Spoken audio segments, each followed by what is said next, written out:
إن الحمد لله نحمده ونستعينه ونستغفره ونؤمن به ونتوكل عليه ونعوذ بالله من شرور أنفسنا وسيئات أعمالنا من يهده الله فلا مضل له ومن يضلل فلا هادي له وأشهد أن لا إله إلا الله وحده لا شريك له وأشهد أن محمدًا عبده ورسوله أما بعد فإن خير الحديث كتاب الله وخير الهدي هدي محمد صلى الله عليه وسلم وشر الأمور محدثاتها وكل محدثة بدعة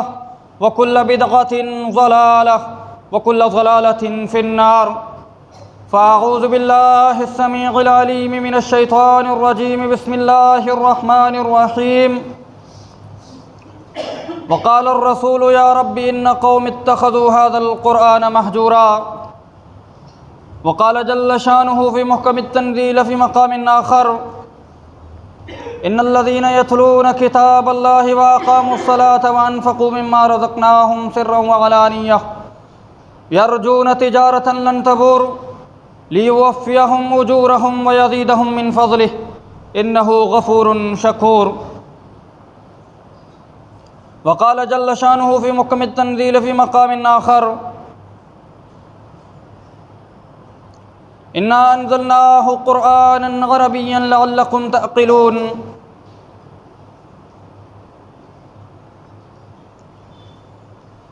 وعن عمر رضي الله عنه قال سمعت رسول الله صلى الله عليه وسلم يقول إن الله يرفع بهذا الكتاب أقواما ويضع به آخرين رواه مسلم رب اشرح لي صدري ويسر لي أمري واحلل عقدة من لساني يفقهوا قولي اللهم انفعنا بما علمتنا وعلمنا ما ينفعنا وزدنا علما آمین۔ حاضرین جمعہ، معزز سامعین اکرام، بزرگوں، نوجوان ساتھیوں، عزیز بچوں، اسلامی ماں اور بہنوں، ہر قسم کی تعریف و توصیف، حمد و ثنا، بڑائی و بزرگی، عظمت و کبریائی، تسبیح و تحمید، تکبیر و تحلیل، عبادت و بندگی، پوجا و پرستش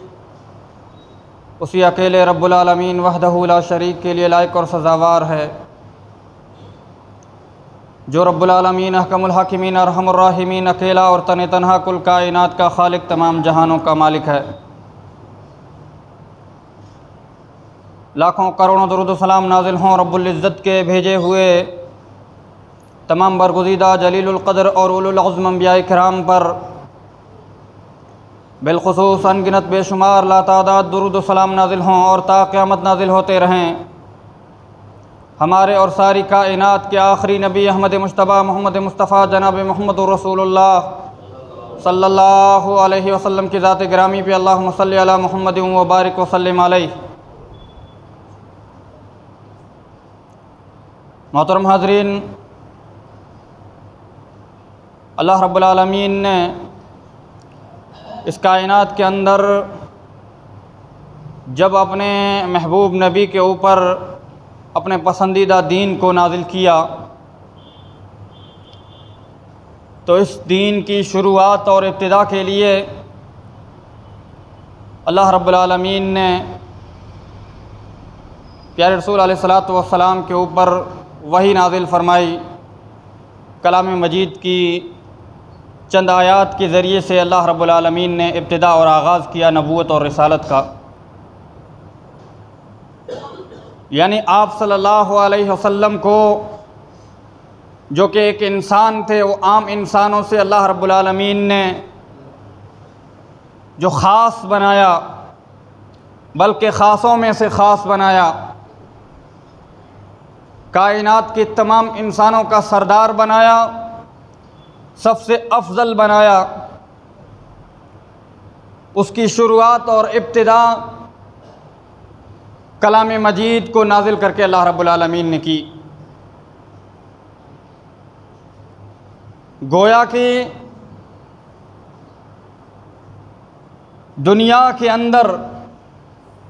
کامیابی اور ضمانت کے لیے، کامیابی کی اور فلاح کی ضمانت کے لیے اللہ رب العالمین نے ہم اور آپ کے لیے جو راستہ چنا ہے کہ ہم دنیا میں بھی کامیاب ہوں، آخرت میں بھی کامیاب ہوں، کیونکہ آپ صلی اللہ علیہ وسلم نبوت سے پہلے عام انسان تھے، لیکن جب اللہ رب العالمین نے آپ کے اوپر کلام مجید کی آیتیں نازل فرمائیں تو صرف عام انسانوں کا سردار ہی نہیں بلکہ تمام نبیوں اور رسولوں کا آپ صلی اللہ علیہ وسلم کو سردار بنایا۔ دنیا کے اندر بھی سب سے افضل انسان اور آخرت کے اندر بھی سب سے افضل انسان، گویا کہ دنیا اور آخرت کی کامیابی کی ضمانت اور اس کی گارنٹی اللہ رب العالمین نے قرآن مجید کی اتباع، اس کی پیروی اور اس کے اوپر عمل کرنے کے اندر رکھی ہے۔ جب ہم اور آپ پیارے رسول علیہ الصلاۃ والسلام کی بعثت اور آپ کے دنیا کے اندر بھیجے جانے کے مقصد اور ریزن پر غور کرتے ہیں، اللہ رب العالمین نے جگہ جگہ کلام مجید کے اندر اس چیز کو واضح کیا ہے۔ کہیں فرمایا لقد من اللہ علی المؤمنین اذ بعث فیہم رسولا من انفسہم یتلو علیہم آیاتہ ویزکیہم ویعلمہم الکتاب والحکمہ وان کانوا من قبل لفی ضلال مبین۔ اس پوری آیت کو پڑھیے، اس کو سمجھیے، اس کے معنی اور مطلب پر غور و فکر کیجیے، اس پر تدبر کیجیے۔ اللہ رب العالمین نے اس ایک آیت کے اندر آپ صلی اللہ علیہ وسلم کی بعثت کے مقصد کو واضح کیا، اور آپ صلی اللہ علیہ وسلم سے پہلے پوری انسانیت اور بالخصوص اہل عرب اور مکہ کی حالت کا اور اس کا پس منظر اللہ رب العالمین نے ذکر کر دیا۔ ایک ہی آیت کے اندر دونوں باتیں اللہ رب العالمین نے ذکر کر دی۔ لقد من اللہ علی المؤمنین اذ بعث فیہم رسولا من انفسہم، اللہ نے مومنوں پر احسان کیا ہے، اور یہ قرآن کی پہلی اور واحد آیت ہے جس کے اندر اللہ رب العالمین نے کسی چیز کو بطور احسان ذکر کیا ہے اور مومنوں کے اوپر اپنے کسی احسان کو جتلایا ہے۔ کائنات کے اندر ہم اور آپ اللہ رب العالمین کی بہت ساری نعمتیں استعمال کر رہے ہیں۔ ہمارے خود اگر جسم کے اندر، باڈی کے پارٹس کے اندر اگر ہم اور آپ دیکھیں تو اللہ رب العالمین کی بے شمار نعمتیں ہم اور آپ کو نظر آ جائیں گی۔ اللہ رب العالمین نے ہمیں صحت سے نوازا، تندرستی سے نوازا، طاقت بخشی، قوت بخشی، امن و امان دیا۔ ہاتھوں کے اندر اللہ رب العالمین نے توانائی اور طاقت بخشی کہ جس سے ہم چیزوں کو پکڑ سکتے ہیں اور اپنے کام کاج کو بحسن و خوبی انجام دے سکتے ہیں۔ پیروں کے اندر طاقت بخشی کہ ہم چل اور پھر سکتے ہیں۔ دماغ جیسی طاقت عطا کی اللہ رب العالمین نے، آنکھوں کے ذریعے سے ہم چیزوں کا مشاہدہ کرتے ہیں۔ دل عطا کیا، اور اس کے علاوہ جگر اور گردے۔ دنیا کے اندر اگر جسم کا ایک حصہ کسی انسان کا ناپید ہو جاتا ہے، وہ انسان اپنے آپ کو اپاہج اور کمزور اور ناتواں محسوس کرنے لگ جاتا ہے، وہ دوسروں کا محتاج بن جاتا ہے۔ صرف جسم کا ایک حصہ اگر انسان کے پاس نہ ہو یا صرف ایک نعمت نہ ہو، انسان دوسروں کا محتاج بن جاتا ہے، وہ انسان ناقص اور ادھورا شمار ہوتا ہے۔ یہ بہت ساری اللہ رب العالمین کی نعمتیں ہیں۔ اس کے علاوہ سورج، چاند، ستارے، آسمان، زمین، دن اور رات، اور درختوں کو اللہ رب العالمین نے پیدا کیا، جانوروں کو، ہواؤں کو مسخر کیا، کشتیوں کو اللہ رب العالمین نے بنایا، اور اس کے علاوہ بہت ساری مخلوقات اللہ رب العالمین نے پیدا کی، سب کچھ انسانوں کے فائدے کے لیے۔ سورہ نحل کے اندر اللہ رب العالمین نے اپنی بہت ساری نعمتوں کا تذکرہ کیا ہے، لیکن کسی بھی نعمت کو بطور احسان نہیں جتلایا۔ اللہ رب العالمین نے کسی نعمت کو اگر بطور احسان جتلایا ہے تو پیارے رسول علیہ الصلاۃ والسلام کی بعثت کو، اور آپ صلی اللہ علیہ وسلم کی بعثت کیسے ہوئی ابھی میں نے آپ لوگوں کو بتلایا کہ قرآن مجید کے ذریعے سے اللہ رب العالمین نے آپ کو نبی اور رسول بنایا، کسی اور چیز کے ذریعے سے اللہ رب العالمین نے آپ کو نبی اور رسول نہیں بنایا۔ اور پھر آپ صلی اللہ علیہ وسلم کو نبی اور رسول بنانے کے بعد اللہ رب العالمین نے اپنا مشن سمجھایا۔ لقد من اللہ علی المؤمنین اذ بعث فیہم رسولا من انفسہم یتلو علیہم آیاتہ۔ اس رسول کو اللہ رب العالمین نے کیوں مبعوث فرمایا؟ ان کے آنے کا مقصد کیا تھا؟ سبب کیا تھا؟ یتلو علیہم آیاتہ، وہ لوگوں کے اوپر اللہ رب العالمین کی آیتیں پڑھ کر کے سنائیں، ویزکیہم، اور آیتیں پڑھ کر کے ان کو گناہوں سے پاک اور صاف کریں۔ کیسے گناہوں سے؟ اس کا ذکر اللہ رب العالمین نے آیت کے آخری حصے میں تذکرہ کیا ہے۔ ویعلمہم الکتاب والحکمہ، ایک ہی چیز کو ریپیٹ کیا، بار بار اللہ رب العالمین نے اس چیز کو دہرایا ہے۔ وَيُعَلِّمُهُمُ الْكِتَابَ، اور ان کو کتاب کی یعنی قرآن کی تعلیم دیں، قرآن کی آیتیں پڑھ کر کے سنائیں اور قرآن کی تعلیم دیں۔ دونوں بات ایک ہی ہے، دونوں کا مفہوم ایک ہے، لیکن اللہ رب العالمین نے ایک ہی آیت کے اندر دو بار اس چیز کو ریپیٹ کیا ہے اور دہرایا ہے۔ ہم اور آپ کے لیے اس کے اندر سبق ہے کہ ہمیں اگر سب سے زیادہ کسی چیز کی تلاوت کرنی ہے، سب سے زیادہ اگر کسی کو پڑھنا ہے تو قرآن مجید کو پڑھنا ہے۔ آج کل ہمارے نوجوانوں کے پاس، یا جو لوگ بوڑھے ہو جاتے ہیں گھروں میں موجود ہوتے ہیں، یا کہیں ان کے پاس کوئی کام نہیں ہوتا ہے، جو ریٹائر ہو چکے ہوتے ہیں، ان کا سب سے محبوب مشغلہ کیا ہوتا ہے؟ خبریں دیکھنا، میڈیا کو سننا، ریڈیو کے اوپر یا ٹی وی کے اوپر یا موبائل کے اوپر، یا اخبارات کو پڑھنا۔ وہ خبریں جو دنیا کے لوگ لکھتے ہیں اور اس میں بلا مبالغہ 80% جھوٹی خبریں ہوتی ہیں۔ لوگ اپنی طرف سے اس کے اندر ایڈیٹنگ کرتے ہیں، حذف اور اضافہ کرتے ہیں، اپنے من کے مطابق چیزوں کو چھاپتے ہیں اور اس کو لوگوں کو اس کی طرف مائل کرتے ہیں، اور اس کے اندر نہ جانے کتنے گناہ کے کام بھی ہوتے ہیں کہ انسان ان چیزوں کو اگر اپنے ہاتھ میں محفوظ رکھے تو انسان کی نگاہ جو ہے گناہوں سے محفوظ نہیں رہتی ہے۔ ایسی چیزوں کو ہم صبح سویرے، سب سے پہلا کام ہمارے نوجوانوں کا یا ہمارے مسلمانوں کا یہ کام ہوتا ہے کہ سب سے پہلے اسی چیز کو پڑھتے ہیں۔ حالانکہ ایک مسلمان کی شروعات قرآن کی تلاوت سے ہونی چاہیے، اور اسی کے ذریعے سے ایک مسلمان کو اور ایک مومن کو اللہ کے کلام کے ذریعے سے اپنے دن کا آغاز کرنا چاہیے۔ ان قرآن الفجر کان مشہودا، کہ فجر کے وقت قرآن کی تلاوت کیجئے، کیونکہ قرآن کی تلاوت کرنا فجر کے وقت یہ ایسا وقت ہے کہ جس میں فرشتے حاضر ہوتے ہیں اور انسانوں کے بارے میں گواہی دیتے ہیں۔ جب اللہ رب العالمین کے یہاں رپورٹ پیش کرتے ہیں ہمارے اعمال کی، اللہ رب العالمین کے یہاں فرشتے رپورٹ پیش کرتے ہیں، اور یہ فرشتے رپورٹ پیش کرتے ہیں کہ ہم جب آپ کے بندوں کے پاس گئے تھے تو وہ قرآن کی تلاوت کر رہے تھے۔ دن کا شروعات، اور جب انسان اپنے دن کا آغاز اور شروعات قرآن مجید کی تلاوت سے کرتا ہے تو انسان کے پورے وقت کے اندر برکت ہو جاتی ہے، پورے دن کے اندر انسان کی برکت ہو جاتی ہے۔ اور یہ چیز اس وقت بھی انسان کو حاصل ہو جاتی ہے جب انسان فجر کی نماز جماعت کے ساتھ ادا کرتا ہے اور پڑھتا ہے، کیونکہ اسی لیے فجر کی نماز کے اندر سب سے لمبی قرات، نمازوں کے اندر سب سے زیادہ جو لمبی قرات مسنون ہے وہ فجر کی نماز کے اندر مسنون ہے۔ ہم اور آپ نے کبھی اس بات پر غور کیا کہ پانچوں نمازیں ہم اور آپ پڑھتے ہیں، مغرب کی نماز کے اندر سب سے مختصر قرات اور فجر کی نماز کے اندر سب سے لمبی قرات کیوں کی گئی ہے؟ اور یہ پانچوں جو نمازیں جو ان کے اوقات ہیں ان کے اندر قرآن کی تلاوت کو سب سے اہم جز اور حصہ قرار دیا گیا ہے۔ پیارے رسول علیہ الصلوۃ والسلام نے فرمایا کہ اگر کوئی شخص نماز کے اندر سورہ فاتحہ نہیں پڑھتا ہے اس کی نماز نہیں ہوتی ہے، قرآن کی اگر تلاوت نہیں کرتا ہے اس کی نماز نہیں ہوتی ہے، اس کی نماز ادھوری اور ناقص ہے۔ دن کا آغاز فجر سے، اس کے اندر قرآن کی تلاوت، دن کا اختتام مغرب اور عشاء کے ساتھ، اور اس کے اوپر قرآن کی تلاوت۔ بلکہ پیارے رسول علیہ الصلوۃ والسلام نے فرمایا کہ فجر کے وقت قرآن کی تلاوت کرنا یہ تو حاضر ہونے کا وقت ہے فرشتوں کے، اور فرشتے اللہ رب العالمین کے یہاں انسان کی رپورٹ پیش کرتے ہیں۔ اور پیارے رسول علیہ الصلوۃ والسلام کی سنت تھی کہ آپ سوتے وقت کچھ خاص صورتوں کی تلاوت کیا کرتے تھے، کچھ خاص آیتوں کی تلاوت کیا کرتے تھے۔ آیت الکرسی کو خاص طور سے آپ صلی اللہ علیہ وسلم سونے کے وقت تلاوت کیا کرتے تھے، آپ کے معمول میں شامل تھا۔ سورہ دخان کی تلاوت آپ صلی اللہ علیہ وسلم کیا کرتے تھے، سورہ ملک کی تلاوت آپ صلی اللہ علیہ وسلم کیا کرتے تھے۔ اس کے علاوہ پیارے رسول علیہ الصلوۃ والسلام نے فرمایا کہ سورہ بقرہ کی آخری 2 آیتیں یا آخری رکوع جو شخص پڑھ لیتا ہے تو وہ پوری رات کے لیے اس کے لیے کافی ہو جاتی ہیں، شیطان کی حفاظت کے لیے بھی کافی ہو جاتی ہیں، رات کی تمام تر عبادتوں اور نوافل سے بھی کافی ہو جاتی ہیں، انسان کے دوسرے اذکار کے لیے بھی اور دوسرے کاموں کے لیے بھی کافی ہو جاتی ہیں۔ یہ پیارے رسول علیہ الصلوۃ والسلام نے بتلایا۔ اور اللہ رب العالمین نے ایک مومن کے اوپر جو قرآن کے حقوق رکھے ہیں وہ 5 حقوق رکھے ہیں۔ سب سے پہلے انسان اللہ رب العالمین کی کتاب کے اوپر ایمان رکھے۔ یا ایھا الذین آمنوا آمنوا باللہ ورسولہ والکتاب الذی نزل علی رسولہ، اے ایمان والو تم ایمان لاؤ۔ مومنوں کو اللہ رب العالمین نے خطاب کیا، یا ایھا الذین آمنوا، اے وہ لوگوں جو ایمان لائے ہو، آمنو 2 بار اللہ رب العالمین نے اس چیز کو ذکر کیا، یا ایھا الذین آمنوا آمنو، اے ایمان والو ایمان لاؤ، یعنی مکمل طور پر اس بات کو تسلیم کر لو، مان لو، اللہ کو مان لو، اللہ کے اوپر ایمان لے آؤ، اس کے رسول پر ایمان لے آؤ، والکتاب الذی نزل علی رسولہ، اور اس کتاب پر بھی ایمان لے آؤ جس کتاب کو اللہ رب العالمین نے پیارے رسول علیہ الصلوۃ والسلام کے اوپر نازل کیا ہے۔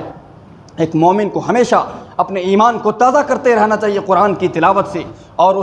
اس کو پڑھ کر کے۔ اور اللہ رب العالمین نے اس کے پڑھنے کے اوپر بے شمار اجر و ثواب رکھا ہے۔ پیارے رسول علیہ الصلوۃ والسلام نے فرمایا الماہر بالقرآن مع السفرۃ الکرام البررہ، جو قرآن کی تلاوت کرتا ہے اور تلاوت کرنے کے اندر وہ تجوید کے قواعد کا لحاظ رکھتا ہے اور قرآن کو اصولوں کے مطابق پڑھتا ہے، تو وہ شخص اللہ رب العالمین فرماتے ہیں، پیارے رسول علیہ الصلوۃ والسلام نے فرمایا کہ اللہ رب العالمین اس انسان کا حشر نیک فرشتوں کے ساتھ فرمائے گا قیامت کے دن، یعنی بڑے اونچے درجے پر وہ فائز ہوگا۔ اور جو شخص قرآن کو پڑھتا ہے یتعاہدہ وعلیہ شاق فلہ اجران، جو شخص قرآن کو پڑھتا ہے اور اس کو پڑھنے میں دقت محسوس ہوتی ہے، اٹک اٹک کر کے پڑھ رہا ہوتا ہے پھر بھی پڑھنے کی کوشش کرتا ہے، فلہ اجران، تو اس کو ڈبل اجر ملے گا، ایک تو قرآن کو پڑھنے کا، دوسرا اس کے پیچھے محنت کرنے کا کہ اس کے پیچھے انسان کو جو تکلیف محسوس ہوتی ہے اللہ اس تکلیف پر بھی اجر ادا کرتا ہے، ایک تو قرآن کی تلاوت کرنے کا اجر دیتا ہے، دوسرا اس کے پیچھے تکلیف محسوس کرنے کا وہ بھی اللہ رب العالمین اجر دیتا ہے، ڈبل اجر دیتا ہے۔ اور ایک اجر جو پڑھنے کے اوپر ہے وہ اجر کیا ہے؟ من قرأ حرفا من کتاب اللہ فلہ بہ حسنۃ والحسنۃ بعشر امثالها لا اقول الف لام میم حرف ولكن الف حرف ولام حرف ومیم حرف۔ پیارے رسول علیہ الصلوۃ والسلام نے فرمایا کہ جو شخص کلام مجید کے ایک حرف کی تلاوت کرتا ہے اللہ رب العالمین اس کے لیے ایک حرف کے بدلے میں 10 نیکیاں عطا فرماتا ہے، صرف ایک حرف کے اوپر۔ پیارے رسول علیہ الصلوۃ والسلام نے اس کی وضاحت کی کہ الف لام میم جہاں سے قرآن مجید کی جو شروعات ہوتی ہے، کہا یہ ایک حرف نہیں ہے بلکہ الف ایک حرف ہے، لام دوسرا حرف ہے اور میم تیسرا حرف ہے، یہ 3 حرف ہوتے ہیں۔ گویا کہ اگر کوئی شخص الف لام میم صرف اتنے حروف کی تلاوت کرتا ہے تو اس کو 30 نیکیاں مل جاتی ہیں۔ ایسی کون سی کتاب ہوگی دنیا کی یا ایسا کون سا عمل ہوگا کہ آپ اتنی چیز ادا کریں اور آپ کو اتنا بڑا ثواب مل جائے؟ اگر آپ چاہتے ہیں کہ تھوڑے سے وقت میں، معمولی سے وقت میں، کم سے کم وقت کے اندر ملینوں نیکیاں آپ حاصل کر لیں تو قرآن کی تلاوت کے ذریعے سے آپ کم سے کم وقت میں ایک دن کے اندر آپ ملینوں نیکیاں حاصل کر سکتے ہیں۔ صحابہ اکرام رضوان اللہ علیہم اجمعین کا معمول تھا کہ وہ ہفتے میں قرآن کو ختم کیا کرتے تھے، روزانہ وہ ایک منزل پڑھا کرتے تھے۔ قرآن مجید کو 7 منزلوں کے اندر تقسیم کیا صحابہ اکرام رضوان اللہ علیہم اجمعین نے، روزانہ ایک منزل کی تلاوت کیا کرتے تھے، یعنی تقریباً 4 سے 5 پارے روزانہ صحابہ کرام رضوان اللہ علیہم اجمعین تلاوت کیا کرتے تھے۔ لیکن اگر انسان اپنی مشغولیات کی وجہ سے اتنا نہیں کر سکتا ہے تو کم از کم ایک مسلمان کو ایک مہینے کے اندر قرآن تو ضرور ختم کرنا چاہیے۔ ان الذين يتلون كتاب الله واقاموا الصلاة وانفقوا مما رزقناهم سرا وعلانية يرجون تجارة لن تبور، کہ جو لوگ اللہ کی کتاب کی تلاوت کرتے ہیں اللہ رب العالمین نے ان کے بارے میں بیان فرمایا کہ یہ ایسی تجارت کر رہے ہیں، ایسا کاروبار کر رہے ہیں۔ گویا کہ دنیا کے اندر انسان جو ہوتے ہیں مختلف طرح کے کاروبار کرتے ہیں، مختلف طرح کے بزنس کرتے ہیں،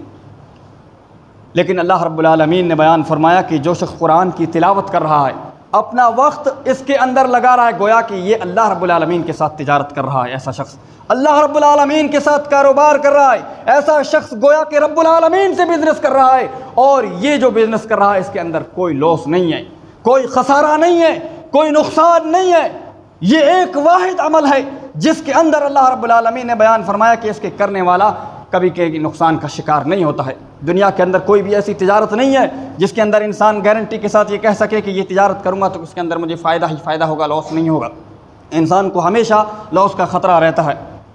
لیکن قرآن کی تلاوت کو اللہ رب العالمین نے بیان فرمایا اور 3 عمل ذکر کیے، اس کے اندر سب سے پہلے اللہ رب العالمین نے قرآن مجید کی تلاوت کو ذکر کیا۔ ان الذین یتلون کتاب اللہ، جو اللہ کی کتاب کی تلاوت کرتے ہیں، واقاموا الصلاۃ وانفقوا مما رزقناهم سرا وعلانیہ یرجون تجارۃ لن تبور لیوفیہم اجورہم ویزیدہم من فضلہ انہ غفور شکور۔ جو لوگ اللہ کی کتاب کی تلاوت کر رہے ہیں وہ ایسی تجارت کر رہے ہیں جس کے اندر کوئی گھاٹا نہیں ہے، کوئی نقصان نہیں ہے، کوئی لاس نہیں ہے،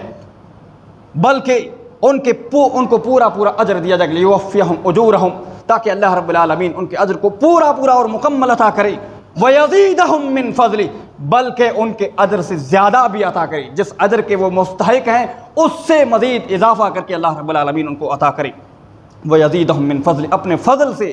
اپنے توفیق سے اللہ رب العالمین ان کے اوپر احسان کرتے ہوئے ان کو اور زیادہ اجر عطا فرمائے۔ یہ اللہ رب العالمین نے اپنے کتاب کی تلاوت کرنے والوں کے بارے میں بیان فرمایا، ان کی فضیلت بیان فرمائی۔ اور پیارے رسول علیہ الصلوۃ والسلام نے بیان فرمایا خیرکم من تعلم القرآن وعلمہ، تم میں سب سے بہتر وہ ہے جو خود قرآن کو سیکھے اور اس پر عمل کرے۔ تو بہرحال اللہ رب العالمین نے پیارے رسول علیہ الصلوۃ والسلام کی بعثت کا جو مقصد بتلایا،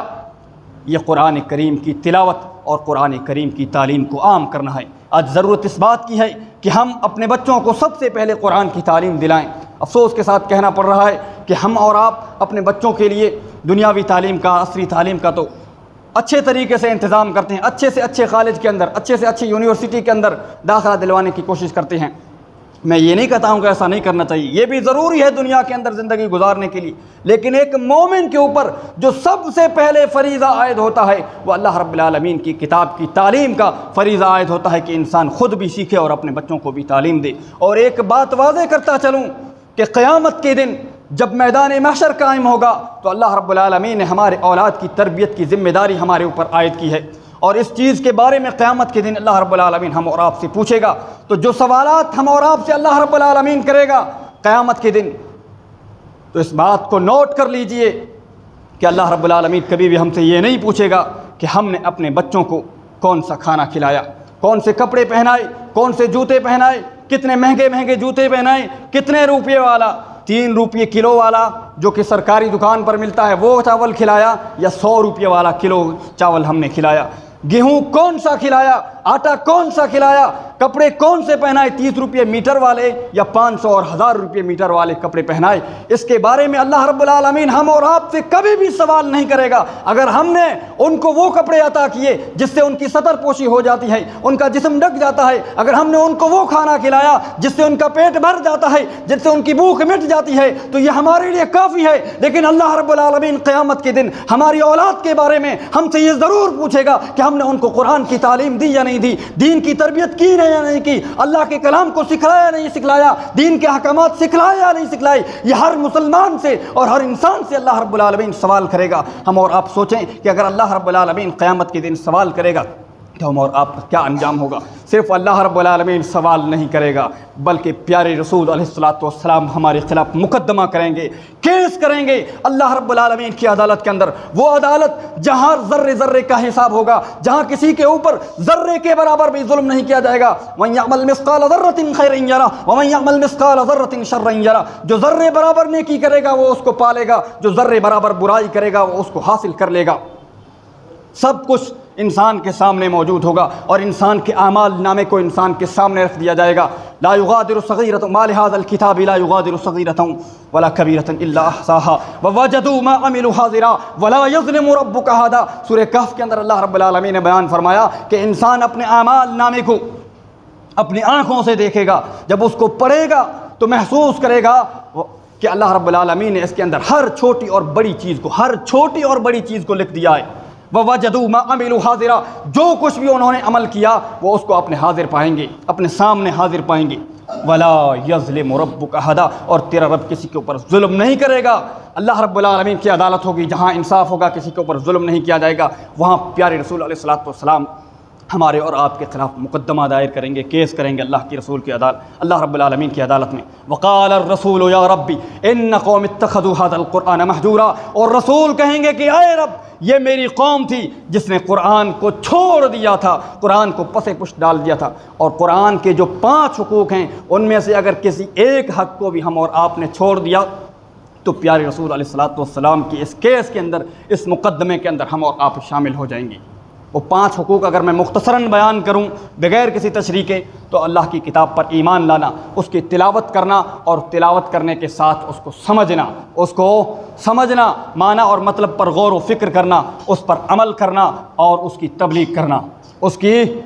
کرنا۔ یہ 5 حقوق مختصراً میں نے بیان کیے کیونکہ وقت ختم ہو رہا ہے تاکہ ہم اور آپ میں سے ہر ایک کو معلوم ہو جائیں۔ یہ 5 حقوق ہیں، ان 5 حقوں میں سے اگر ہم اور آپ نے کسی ایک حق کے بارے میں بھی کوتاہی کی، کمی کی، تو اللہ رب العالمین کی عدالت ہوگی اور پیارے رسول علیہ الصلوۃ والسلام مقدمہ کریں گے۔ میں نہیں کہہ رہا، قرآن کے اندر اللہ رب العالمین نے 19ویں پارے کے اندر اس چیز کو بیان فرمایا، وقال الرسول یا ربی ان قوم اتخذوا هذا القرآن مہجورا۔ رسول کہیں گے کہ اے میرے رب، رسول کب کہیں گے؟ یہ قیامت کا دن پس منظر ہے، قیامت کے دن اللہ رب العالمین کی عدالت قائم ہوگی اور رسول حاضر ہوں گے اور کہیں گے۔ اگر دنیا کے اندر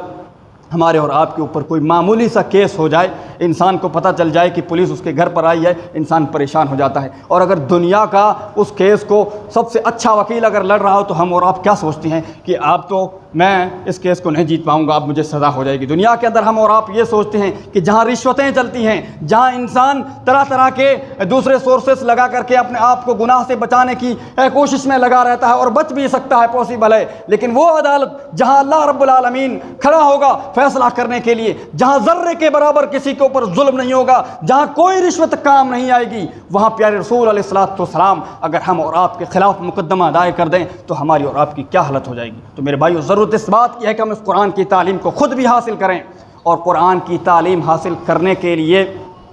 کسی عمر کا کوئی لحاظ یا اس کی کوئی شرط نہیں ہے، اور مرد عورت اس میں سب شامل ہیں۔ یہ نہیں کہ صرف بچے، آج ہمارے ماحول کے اندر، سماج کے اندر یہ ایک ذہنیت بنی ہوئی ہے کہ قرآن کی تعلیم صرف چھوٹے بچے حاصل کر سکتے ہیں۔ میرے بھائیو، صحابہ کرام رضوان اللہ علیہ اجمعین، بلکہ ان سے پہلے پیارے رسول علیہ الصلوۃ والسلام کے اوپر جب سب سے پہلی وحی نازل ہوئی، اس وقت آپ کی عمر کتنی تھی؟ آپ صلی اللہ علیہ وسلم پورے 40 سال کے تھے جب قرآن کی پہلی آیت نازل ہوئی۔ جب آپ صلی اللہ علیہ وسلم نے قرآن کی پہلی آیت کو سیکھا اس وقت آپ کی عمر 40 تھی۔ حضرت ابوبکر صدیق رضی اللہ تعالیٰ عنہ کی عمر مبارک اس وقت 37.5 سال تھی۔ حضرت عمر فاروق رضی اللہ تعالیٰ عنہ کی عمر 30 سال کروس تھی جب انہوں نے قرآن مجید کی پہلی تعلیم حاصل کی۔ صحابہ کرام کی بسا اوقات بعض صحابہ کرام کی عمر 60 سال کی عمر کی تھی، ان کی عمریں تھیں، انہوں نے قرآن کو سیکھا 60 سال کی عمر میں، 70 سال کی عمر میں، اور وہ قرآن کے حافظ بھی بنے، قرآن کے عالم بھی بنے، قرآن کے قاری بھی بنے۔ اور یہ ایسی کتاب ہے اگر ہم اس سے اپنا تعلق مضبوط کر لیں تو دنیا کے اندر ہمیں سرداری اور حکمرانی مل سکتی ہے۔ اللہ رب العالمین ہمیں دنیا کے اندر پھر سے وہ رتبہ عطا کر سکتا ہے جو صحابہ کرام رضوان اللہ علیہ اجمعین کو عطا کیا۔ مختصر طور پر میں یہ بس منظر اگر بتلاؤں کہ صحابہ کرام کے سامنے یا قرآن جس ماحول میں نازل ہوا اس ماحول میں خاندان کا دشمن تھا، قبیلے کا دشمن تھا، اور عرب جو ہے گروہوں میں اور فرقہ پرستیوں میں اور ٹولیوں میں بٹے ہوئے تھے، قبیلے میں بٹا ہوا تھا۔ عرب متفرق تھے، پارٹی بازی اور تفرقہ بازی ان کے اندر عام تھی۔ ایک قبیلہ دوسرے قبیلے کا دشمن تھا، اور ان کی سماجی اعتبار سے، سیاسی اعتبار سے یا معیشت کے اعتبار سے، اکنامک کے اعتبار سے دنیا کے سماج کے اندر ان کی کوئی ویلیو اور کوئی حیثیت نہیں تھی، بلکہ ان کی عظیم، ان کے ماحول کو سمجھنے کے لیے صرف ایک اشارہ ہی کافی ہے کہ جب ان کی عظیم بستی کے اوپر، مقدس گھر کے اوپر جس کا وہ طواف کیا کرتے تھے اور اپنی جان اور مال سے زیادہ اس کا احترام کیا کرتے تھے، اس گھر کے اوپر جب حملہ کرتا ہے اور حملہ کرنے والا کوئی سپر پاور ملک کا بادشاہ یا حکمران نہیں ہے بلکہ ایک معمولی سے اسٹیٹ کا حکمران ہوتا ہے، وہ بھی کسی اور کے تابع ہوتا ہے، وہ خود مختار حکمران نہیں ہوتا ہے کہ اس کی اپنی الگ سے اسٹیٹ ہوتی ہے،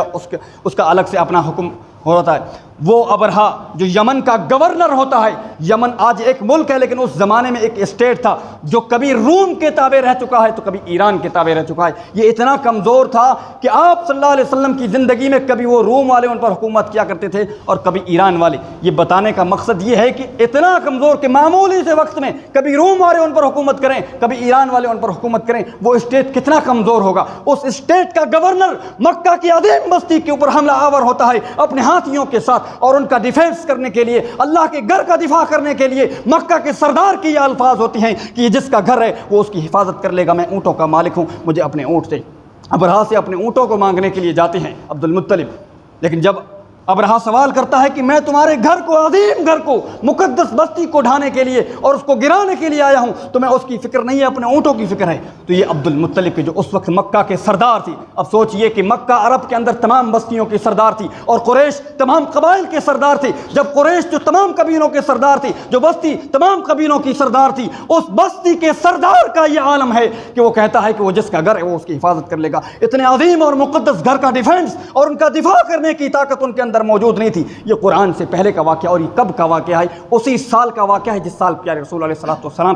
کی پیدائش ہوتی ہے، عام الفیل۔ آپ صلی اللہ علیہ وسلم کی پیدائش اسی سال ہوتی ہے جس سال ابرہا ہاتھیوں کے ذریعے سے خانہ کعبہ کے اوپر حملہ کرتا ہے۔ اب سوچئے کہ اس وقت ان کی یہ حالت تھی کہ اپنی مقدسات کی حفاظت کرنے کے اندر ان کی ہمت نہیں تھی، زبان سے دفاع کرنے کی،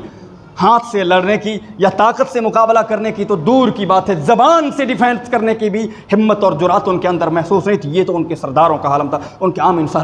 کیا عالم ہوگا۔ لیکن جب یہی قرآن نازل ہوا تو چند سالوں کے اندر صحابہ اکرام رضوان اللہ علیہم اجمعین، حضرت عمر فاروق رضی اللہ تعالیٰ عنہ قرآن کی چند آیات سن کر کے مسلمان ہوئی تھی، اور انہی کے دور خلافت کے اندر اللہ رب العالمین نے روم اور یمن کے اندر تو اسلام پہنچا ہی، وہ اسلام کی اسٹیٹ میں شامل ہوا ہی، لیکن روم اور ایران جیسی سپر پاور طاقتیں بھی صحابہ اکرام رضوان اللہ علیہم اجمعین کے قبضے اور کنٹرول میں آ گئی۔ یہ قرآن کا اثر تھا اور اس کا انقلاب تھا کہ قرآن ایک انقلابی کتاب ہے، ایک حیرت انگیز کتاب ہے کہ جو شخص اس کو اللہ رب العالمین نے اس کے پڑھنے کے اوپر بھی ثواب رکھا ہے، اس کے اوپر تدبر کرنے کے اوپر ثواب رکھا ہے، اس پر عمل کرنے کے اوپر ثواب رکھا ہے، اور جو شخص اس کو اپنا لا بنا لیتا ہے، اپنا قانون بنا لیتا ہے، اپنی زندگی کا مشن بنا لیتا ہے، وہ دنیا کے اندر کامیاب ہو جاتا ہے۔ اللہ رب العالمین ان کو دنیا کے اندر بھی عزت عطا فرماتا ہے۔ وہ قبائل جو متفرق تھے سب متحد ہو گئی، ایک مضبوط اسٹیٹ قائم کی کہ دنیا کے کونے کونے تک اسلام کو پہنچایا۔ یہ قرآن کی نزول کا برکت تھا اور اس کا اثر تھا، اور اللہ رب العالمین اسی چیز کے لیے قرآن کو نازل کیا۔ بہرحال قرآن کے تعلق سے اور بھی بہت ساری باتیں ہیں، انشاءاللہ اگر موقع ملا تو اگلے جمعے کے اندر اس چیز کی وضاحت کی جائے گی۔ اللہ رب العالمین ہمیں کہنے اور سننے سے زیادہ قرآن مجید کو پڑھنے، اس کو سمجھنے اور اس پر غور و فکر کرنے، اس پر عمل کرنے اور اس کی تبلیغ کرنے کی توفیق عطا فرمائے۔ ہمیں پکا اور سچا مسلمان بنائے، جب تک زندہ رکھے تو اسلام پر، ایمان پر، اعمال صالحہ پر زندہ رکھے، جب ہمارا خاتمہ ہو تو ایمان بالخیر پر خاتمہ ہو۔ آمین تقبل یا رب العالمین۔ اقول قولی ھذا واستغفر اللہ لي ولكم ولسائر المسلمین من كل ذنب فاستغفروه انه هو الغفور الرحیم۔ السلام علیکم ورحمۃ اللہ وبرکاتہ۔